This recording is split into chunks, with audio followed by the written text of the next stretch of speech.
বেশি খারাপ? হ্যাঁ, আমার মন খারাপ, আমার মন খুব বেশি খারাপ। আমি এখন কাজ করব, তুমি এখন যাও। যদি বেশি মন খারাপ থাকে তাহলে একটা গান শুনে মন ভালো যাবো। গান শোনাতে হবে না, আমার মন ভালো হবার দরকার নেই। আমি এখন কাজ করব, তুমি এখন যাও।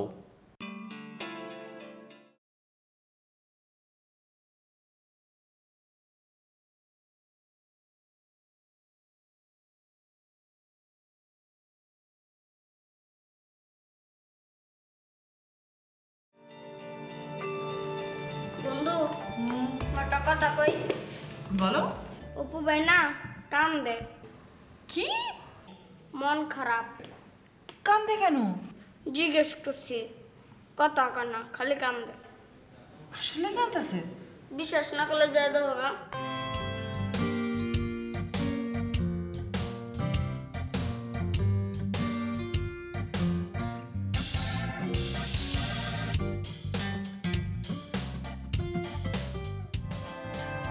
আজ মনে হয় এই নিরালা সারাদিন ছন্দের গান শুনি।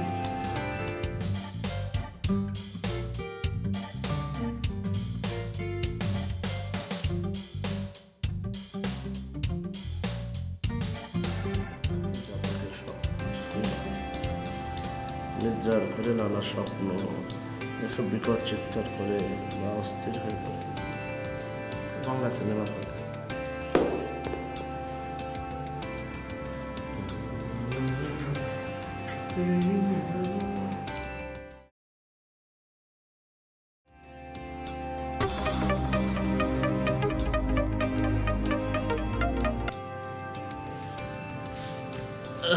হ্যালো,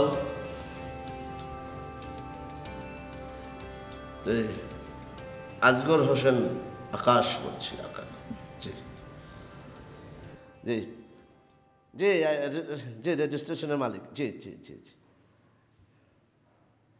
না না না, সে তো কিছু না। মাহিন হলো আমার ওই যে এই ফরমাস খাটে আর কি, মানে যখন যা বলি করে, মানে কাজ করে আর কি। হ্যাঁ হ্যাঁ, আমি ওই যে যা বলে আর কি, সর্বে সর্বা।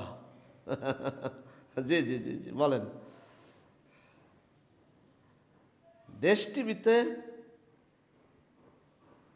গুড। হ্যাঁ হ্যাঁ হ্যাঁ, অবশ্যই পারবো, পারবো না কেন? হ্যাঁ, আই এম এনাফ স্মার্ট। জি জি। 7:30 live, no problem. Any question, any question, অবশ্যই। হ্যাঁ পারবো, যে কোনো প্রশ্ন করবেন আমি অ্যান্সার দিব, এবং সেটা স্মার্টলি হবে। হ্যাঁ জি জি জি জি, না আপনি ঠিক জায়গায় করেছেন। Okay, thank you thank you thank you thank you. ওকে।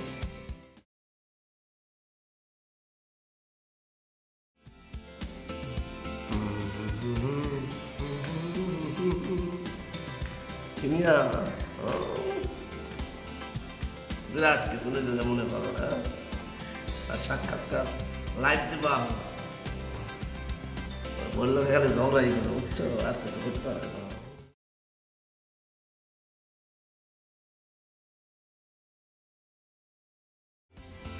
শুনলি তো কথা নাকি শোনস নাই? মাইনেরও ঘোরা বান্ধা।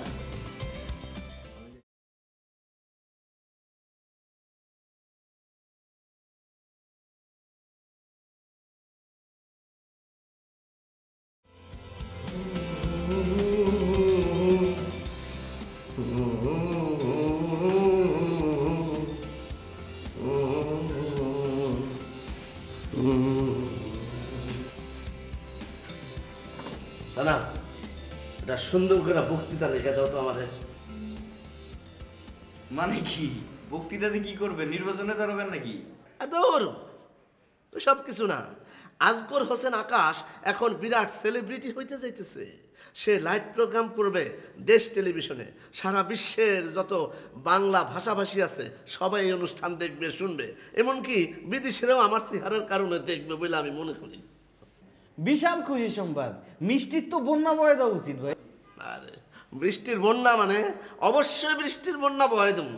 তুমি বক্তৃতাটা রেডি করো, সুন্দর করো। তুমি আসো, তো আমি সুন্দর মতো ব্রিফিং দিই, তারপরে তুমি এটা প্রিসাইজলি লেখো। কারণ এটার উপরে আমার কিন্তু অনেক কিছু নির্ভর করতেছে, আর আমার জনপ্রিয়তা এর ভিতরে নির্ভর করতেছে, বুঝছো? আসো আসো, তাড়াতাড়ি আসো, কাগজ কলম নিয়ে আসো।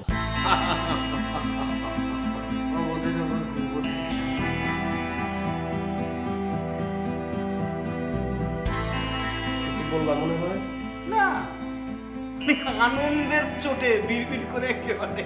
ও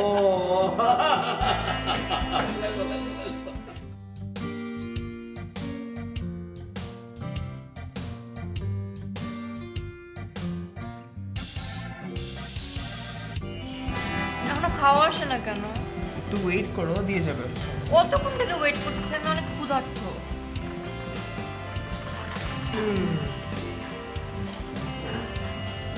আচ্ছা, শোনো, তুমি কিছু বলার আগে আমি তোমাকে বলে দিচ্ছি, তুমি কিন্তু বাসে যাওয়ার কথা বলবা না আমাকে। বলছি না তো বাসায় যাওয়ার কথা, বাসায় যাওয়ার কথা বলছি, বাট ভাইয়াই তো, বড় ভাই না, তো বলতেই পারে, একটু হয় না। না, বলতে পারে না। বড় ভাইয়ের সাথে কি হয়েছে? আচ্ছা ঠিক আছে, যাও লাগবে, থাক, ওই যে খাবার নিয়ে আসতেছি।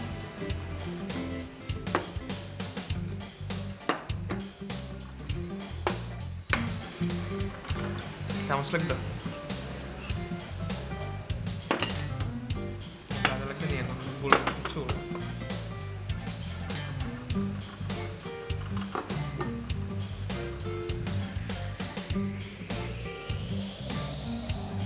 ওটা দিয়ে খাও, ওটা দেখে মজা আছে। জানি ভালো আছে, ভালো লাগবে না। আমি তোমাকে খাওয়া দেবো।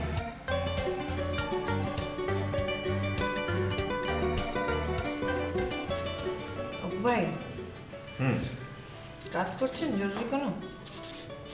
খুব জরুরি না, আবার আগে রাখতেছি। কি করেন? স্পিচ রেডি করেন? না, শিডিউল। কোনো সমস্যা? না সমস্যা না, মানে আপনি ফ্রি থাকলে একটু গুলশান যেতাম। বাইরে তো যাওয়াই যায়, কিন্তু মানে কি কাজ? ছোট কাজ আছে এই আর কি, মানে একা একা যেতে কেমন লাগে, তো এই জন্যে ভাবলাম যে আপনাকে বলি। ঠিক আছে, সমস্যা না, আপনি তো কাজ করতেছেন যেহেতু পরে। না, তার যাওয়া যায়, কিন্তু আমার একটা ছোট আবদার আছে। বলেন। আবদারটা হচ্ছে যে কাজে যাওয়ার আগে 10-15 মিনিট একটু রিক্সায় ঘুরবো। হ্যাঁ চলবে।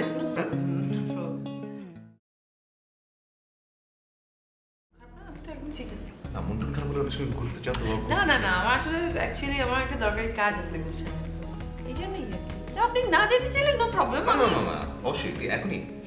হ্যাঁ এখন যেহেতু বেটার, কেন আসছে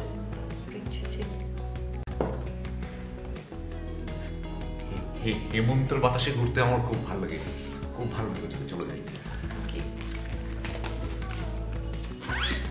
মানে দেখেন কিন্তু আপনার কাজে ডিস্টার্ব না হলো। না না না, ও তো সামনে নেবো, পরে একটু আধা ঘন্টা বেশি।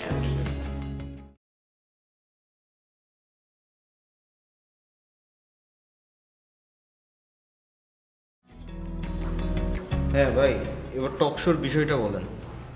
মানে কিসের উপর টকশো, সেই সাবজেক্টটা বলেন। হ্যাঁ রে মিয়া, টকশোর বিষয় তুমি বুঝতে পারতেছো না? তোমার কি জন্য নিয়ে আনলাম এখানে আমি? মাথায় কি ঘিলো নাই যে টকশোর বিষয়টা কি হইতে পারে? শোনো, টকশোর বিষয় হইতেছে ও সাতা কিছুই তো মাথায় আসতেছে না। আজ লেখো, বলেন। আর যা মনে হয় একটা লেখো না, শুরু করো, শুরু করলে এটা শেষ আছে। লেখো এই যে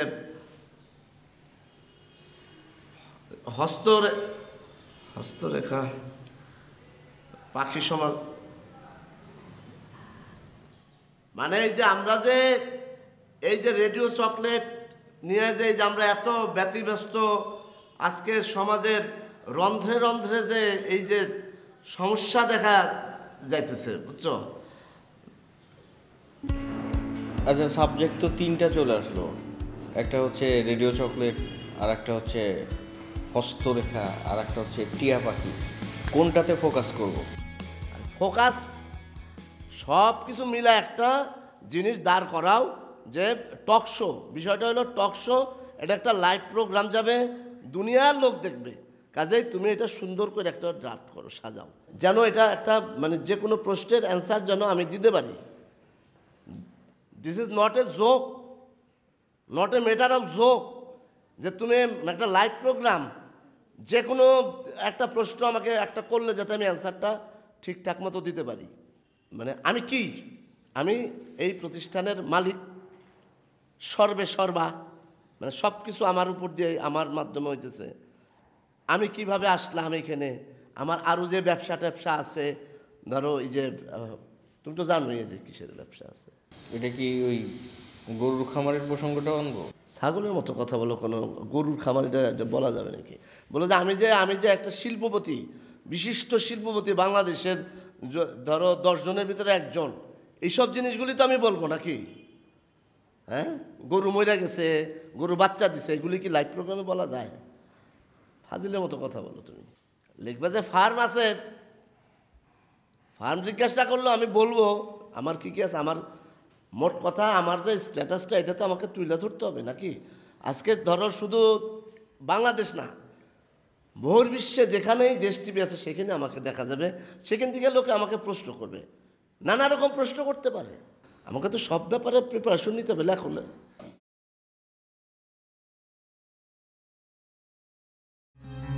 আমার বড় ভাই না, ভাইয়া একটু রাগ করতে পারে না। সে বলে এত রাগ দেখাইতে হবে, বাসা থেকে চলে আসতে হবে। আমি তোমাকে আগেই মানা করছি না বাসায় যাওয়ার কথা বলবা না, আমি বাসায় যাব না। আচ্ছা, আর বলবো? বড়রা ছোটদেরকে ঝাড়তে পারবে, ছোটরা কি রাগ করে বাসা থেকে বের হয়ে যেতে পারবে না? তো ভাইয়ের তো একটা উচিত ছিল আমাকে ফোন দেওয়ার, সে তোমাকে একটা ফোনও দেন, আমি কেন বাসায় যাব? আচ্ছা, একটা কাজ করো, নেক্সট টাইম তুমি ভাইয়াকে ঝাড়ি দিয়ে দিও। তোমার মতো বেয়াদব নাকি? আচ্ছা, ওইটার জন্য তোমার বাসায় তো অ্যাটলিস্ট যাইতে হবে, তাই না? বাসায় গিয়ে তো অ্যাটলিস্ট ভাইয়াকে কনফার্ম করতে হবে। চুপ থাকো তো। আমি তোমাকে আগেই বলছি না এই নিয়ে কোনো কথা বলবো না তুমি। মোটামুটি দেখে কি লিখলাম? আর তোমার হাতের লেখায় কিছুই তো বোঝে না, কাউয়ার ঠ্যাং বগের ঠ্যাং। হ্যাঁ, সুন্দর করে একটা ড্রাফট করো, এই যে এখানে কাগজে সুন্দর করে লেখো, যাও। এটা একটু গুরুত্বটা দিও, একটা লাইভ প্রোগ্রামে যেতেছে, একটা টেলিভিশনে দেখাবে, সারা দেশের লোক দেখবে, এবং ইউরোপ আমেরিকা যেখানে দেশ টিভি আছে সেখানে তারাও দেখবে, তাই না? আমরা বিভিন্ন রকমের কোশ্চেন করবে, প্রশ্ন করবে এটার উপরে।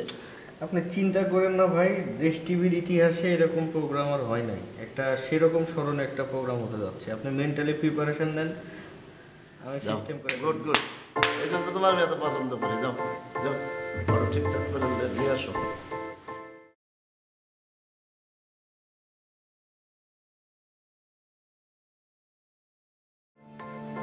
বাক্স করে মাহিন্দ্র আমি দেখাই দিতে চাই, সারাদিন গুজুর গুজুর ফুসুর ফুসুর সব বাইরে হয়ে যাবে।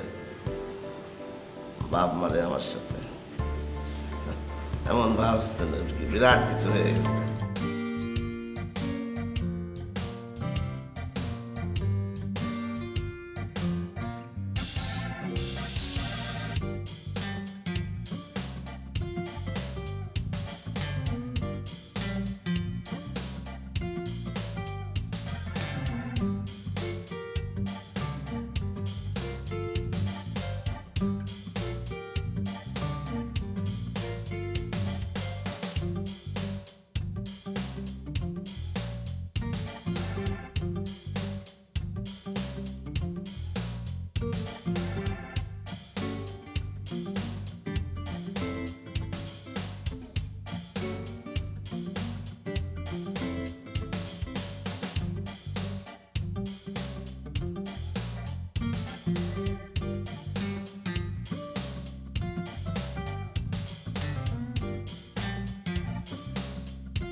সুপ্রিয় দর্শক মণ্ডলী, আমি আজগর হোসেন আকাশ আপনাদের সামনে উপস্থিত হয়েছি। আমি বিনয়ের সাথে বলতে চাই, আজকে আমাকে এখানে যারা আমন্ত্রণ করেছেন, আমি আজগর হোসেন আকাশ আপনাদেরকে শুভেচ্ছা জানাচ্ছি আজকের এই টক শোতে। আপনারা যে যেখানে আছেন, আপনারা আবার সর্বদে, আবার কৈশোর, আবার যৌবন, আমার শিশুকাল কিভাবে কাটলো, আমি মায়ের কোলে কিভাবে ছিলাম, মায়ের আদরে কিভাবে আমি বড় হয়েছি, সব কিছু আপনারা জানতে পারবেন এই টক শোর মাধ্যমে। কাজে আজকে আপনারা এই যে অনুষ্ঠানটি দেখছেন, সেজন্য আপনাদের সকলকে, বিশ্বের সকল বাংলা ভাষাভাষী সবাইকে আমার শুভেচ্ছা জানাচ্ছি। আপনারা জিজ্ঞেস করতে পারেন, এই আজগর হোসেন আকাশ কোথা থেকে আগমন ঘটল? এই আজগর হোসেন আকাশের জীবন বৃত্তান্ত কী, সব কিছুই আজকে আমি আপনাদের সামনে তুলে ধরব। আমি প্রথমেই অভিনন্দন জানাচ্ছি দেশ টিভিকে, যারা আমাকে 1 লাখের উপরে শিল্পপতিদের ভিতর থেকে আমাকে নির্বাচিত করে আমাকে এখানে টক শোতে তাদের সাথে আমাকে এখানে এনেছেন। আমাকে